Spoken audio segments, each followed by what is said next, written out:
بسم اللہ الرحمن الرحیم۔ ملک الموت کا افسوس اور شداد کی جنت۔ میرے عزیز دوستو، کہتے ہیں کہ ملک الموت نے بارگاہ رب العزت میں عرض کی، اے مولا کریم، میں نے کروڑوں لوگوں کی جانیں قبض کی ہیں، مگر 2 جانیں ایسی ہیں جنہیں قبض کرتے وقت مجھے بڑا ہی صدمہ اور افسوس ہوا ہے۔ میں نے تیرے حکم کی تکمیل ضرور کی، مگر نہایت ہی دکھ ساتھ، اور وہ 2، ایک ماں اور ایک بیٹا تھا۔ واقعہ کچھ اس طرح سے ہے کہ ایک جہاز غرق ہو گیا تھا اور ایک عورت اپنے شیرخوار بچے کے ساتھ ایک تختے کا سہارا لینے میں کامیاب ہو گئی۔ تختہ دریا میں بہہ رہا تھا اور ماں اور بیٹا اس پر سوار تھے۔ اے مولا کریم، اچانک تیرا حکم ہوا اور میں نے ماں کی جان اس تختے پر نکال لی۔ میرے لیے پریشان کن بات یہ تھی کہ ماں مر چکی ہے، اب بچے کا کیا حشر ہوگا۔ بچہ ایک ٹوٹے ہوئے تختے پر سوار ہے اور تختہ ہر آنے والی لہروں سے نگراں ٹکرا رہا ہے، جو کسی وقت بھی کسی تیز لہر کی زد میں آ کر الٹ سکتا ہے۔ بچے کے لیے نہ خوراک کا انتظام ہے، نہ کسی نگران کا بندوبست ہے۔ دریا کے کنارے دھوبی کپڑے دھو رہے تھے۔ اچانک کسی کی اس بچے پر نظر پڑی تو تختے کو کھینچ کر لائے۔ وہ سب بڑے حیران ہوئے کہ ماں مر چکی ہے، بچہ بے یارو مددگار تختے پر زندہ سلامت موجود ہے۔ وہ لوگ اس بچے کو اپنے سردار کے پاس لے گئے۔ سردار بیچارہ بے اولاد تھا۔ سردار خوبصورت بچہ دیکھ کر اس پر اس کا دل آ گیا اور سردار نے بچے کو اپنی نگرانی میں لے کر اسے بیٹا بنا لیا۔ یہ بچہ 8-9 سال کی عمر کا تھا کہ اپنے ساتھی بچوں کے ساتھ کھیل رہا تھا۔ اتنے میں بادشاہ وقت کی سواری کی آمد کا شور سن کر سب لوگ ادھر ادھر بھاگ گئے، مگر یہ بچہ سڑک پر اکیلا کھڑا رہا۔ بادشاہ کی سواری گزر گئی، اس کے پیچھے اس کا عملہ پیدل آ رہا تھا۔ ان میں سے ایک سپاہی کو راستے میں سے سرمے کی ایک پڑیا ملی۔ اتفاق سے اس بچے کی نظر بہت کمزور تھی اور سرمے کی اسے بہت ضرورت تھی، لہذا اس نے وہ سرما بحفاظت اپنے پاس رکھ لیا۔ آنکھوں میں لگانے سے پہلے اسے خیال آیا کہ یہ سرما تکلیف نہ پہنچائے، لگانے سے پہلے کسی دوسرے شخص پر آزما لیا جائے۔ قریب ہی وہ بچہ کھڑا تھا، اس نے اس بچے پر آزمانا چاہا۔ بچے نے سرما اپنی آنکھوں میں لگا لیا، مگر جو ہی سرما اس نے لگایا، اسے زمین کی تہہ میں موجود چیزیں بھی نظر آنے لگیں۔ اس نے دیکھا کہ زمین کے اندر بہت سے خزانے پوشیدہ ہیں۔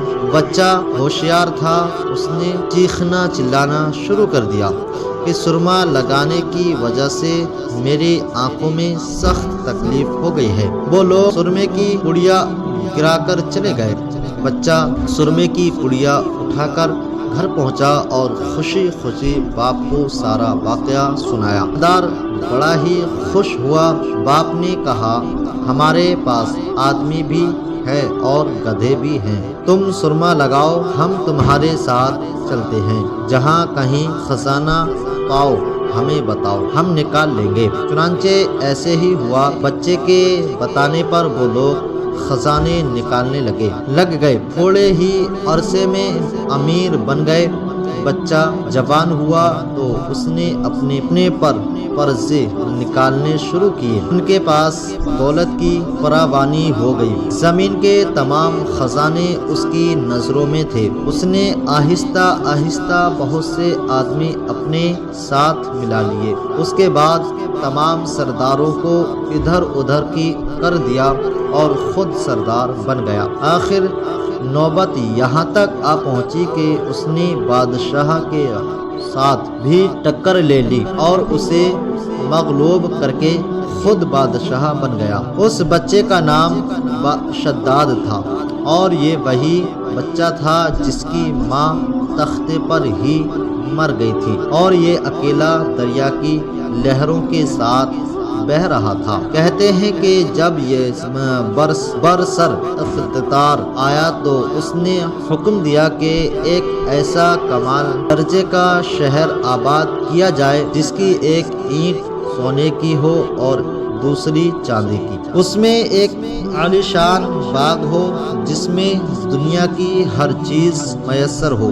جب وہ شہر ہر لحاظ سے مکمل ہو گیا تو شداد نے ارادہ کیا کہ جا کر اس شہر کا نظارہ کیا جائے۔ چنانچہ وہ شہر کو دیکھنے نکلا۔ ابھی وہ دروازے تک ہی پہنچا تھا کہ ملک الموت کو حکم ہوا اور اس نے وہی اس کی روح قبض کر لی۔ اسے اتنا موقع بھی نہ دیا کہ اپنے بے مثال باغ کو ایک نظر دیکھ سکتا۔ ملک الموت نے کہا کہ اے مولا کریم، اس شخص کی روح قبض کرتے وقت بھی مجھے نہایت ہی صدمہ پہنچا کہ وہ شخص ہر چیز کر کے اسے دیکھ بھی نہ سکا۔ اللہ تعالیٰ نے فرمایا، اے یہ وہی بچہ ہے جس کی ماں تختے پر مر گئی تھی اور اس پر تجھے ترس آیا تھا۔ اس بچے نے بڑے ہو کر نافرمانی کی، خدا کے حکم سے بغاوت کی اور سرکشی اختیار کر لی، مگر ہم نے اسے خود ساختہ جنت میں قدم رکھنے کی مہلت بھی نہ دی اور اسے باہر بھی ہلاک کر دیا۔ اسی جنت کے بارے میں مشہور ہے کہ وہ دنیا میں موجود ہے مگر سب کی نظروں سے اوجھل ہے۔ امیر معاویہ رضی اللہ تعالیٰ عنہ کے زمانے میں ایک صحابی رضی اللہ تعالیٰ عنہ کا اونٹ گم ہو گیا تو وہ اونٹ کی تلاش میں کہیں اس علاقے میں جا پہنچے تو اللہ تعالیٰ نے اسے وہ سب کچھ دکھلا دیا۔ وہ صحابی وہاں کی کوئی نشانی بھی ساتھ لایا تھا۔ اس صحابی نے یہ واقعہ امیر معاویہ رضی اللہ تعالیٰ عنہ کے پاس بیان کیا۔ انہوں نے اس جگہ کو کافی تلاش کرایا مگر کسی کو بھی وہ جنت نہ ملی اور اسے اللہ تعالیٰ نے ہمیشہ کے لیے پوشیدہ کر دیا۔ میرے عزیز دوستو، آج کا جو ہم نے واقعہ بیان کیا ہے یہ ایک شداد کا ہے جو اس نے دنیا میں ہی رہ کر خدا کی نافرمانی کی اور جیسے اسے بتلایا گیا کہ خدا کا حکم مان اس کی عبادت کرے گا تو تجھے اللہ تبارک و تعالی آخرت میں جنت عطا فرمائے گا، لیکن عزیز دوستو اسے اپنی دولت پر اتنا گھمنڈ، اتنا تکبر تھا کہ وہ کہنے لگا کہ میں خود دنیا میں ہی جنت بنا لوں گا۔ وہ اپنے آپ کو خدا کہلانے لگا، لیکن اللہ تبارک و تعالیٰ کے آگے کس کی چلتی ہے؟ اس نے سارا کچھ کیا لیکن اسے اتنی مہلت نہ ملی کہ اپنا ایک قدم بھی اس کے اندر رکھ سکتا۔ اللہ تبارک و تعالیٰ نے اسرائیل علیہ السلام کو بھیج کر اس کی روح وہیں قبض کرا لی۔ تو ہمیں اللہ تبارک و تعالیٰ سے ڈرنا چاہیے اور اپنے آپ پر کبھی کوئی تکبر نہیں کرنا چاہیے، کیونکہ جو کچھ ہے اللہ رب العزت کے حوالے ہیں۔ وہ جسے چاہے عزت دے، جسے چاہے ذلت دے، جسے چاہے رسوائی دے، جسے چاہے شہرت دے، وہ سب اس کے قبضہ قدرت میں ہے۔ تو ہمیں اللہ تبارک و تعالیٰ سے دعا ہے کہ ہمیں اللہ پر پورا یقین رکھنے کی توفیق عطا فرمائے۔ میرے عزیز دوستو، امید کرتا ہوں آج کا بیان آپ کو اچھا لگا ہوگا۔ اگر اچھا لگا ہے تو ہمیں کمنٹ کر بتائیں کتنا اچھا لگا ہے۔ ہمارے چینل کو سبسکرائب کریں، کمنٹ کریں، شیئر کریں، لائک کریں اور ملتے ہیں دوسری ویڈیو میں۔ تب تک کے لیے اللہ حافظ۔